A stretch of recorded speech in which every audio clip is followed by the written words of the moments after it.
Gather round, baby bats. Gather round, little darklings. It's getting late, and there are stories to be told.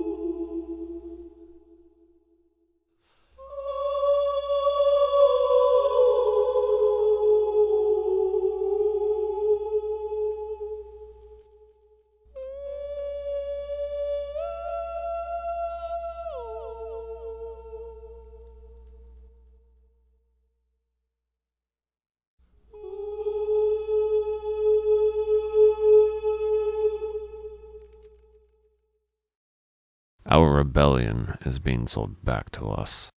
I rewind the magneset as the contempt roots itself firmly at my core.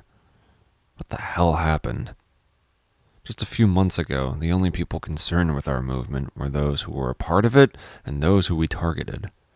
And now, it's trendy to gab on about transistors and diodes while sipping champagne at your big fundraiser event. I've even heard our creed, Advanced Circuits, Primitive Minds, misconstrued as a celebration of the rampant production of analog technology replacing human interaction. How do they not see they're the problem? The magneset player emits a loud click, and the hum of the tape being rewound stops. And then there's this. I eject the tape and toss it aside, burying half my face in my hand as I look up at the ceiling. Bastards. Never mind the expansive literature detailing the philosophy of our movement.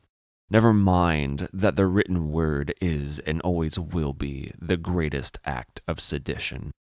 Never mind the reason we carry our solder pens, not as a fashion accessory, but as a tool of defiance, to cut in on the monopoly of corporate violence. You can just buy this magneset for $59.99 and know everything you need to know about our little movement, starring Leo Damon.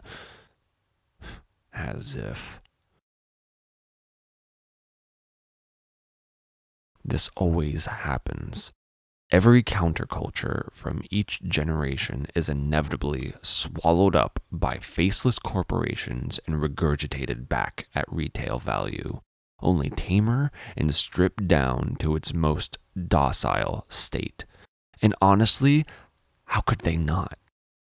At worst, it becomes a failed business investment on their behalf, and the movement is stymied in the eyes of the public, being seen as derisory and uncool. The best case scenario is that they make a shitload of money off of merchandise and the movement becomes an empty shell of its former self. Ultimately, they never pay the higher price. The societal impact of them will forever be intangible, unknowable so long as it cannot be put on a spreadsheet. How long until the heroes of our revolution commit suicide upon realizing that they have been assimilated into the very system they are fighting? Upon realizing that the system is inescapable? How long until we see the faces of those heroes on a legion of t-shirts? And not just their faces, but their suicide notes? How long until we receive a film every 3 years going over the final moments of their lives and their deaths Xeroxed again and again with a myriad of faces not their own? How many people will be compelled to emulate their death? How many times must one person die for the purpose of media consumption? Why is it that all of this is integral to the cycle of media consumption? Why is it happening to us? We had something here. The evidence of the problem is all around us. We can see it. It's there. So how is it possible that so many people can be gaslit into not seeing it, into not seeing it anymore? Is this just the curse of being a social animal and having that used against you by those willing to exploit that fact? With every reincarnation of the counterculture, it seems that it grows more unfocused, less to do with ideals and more of a practice of ritual.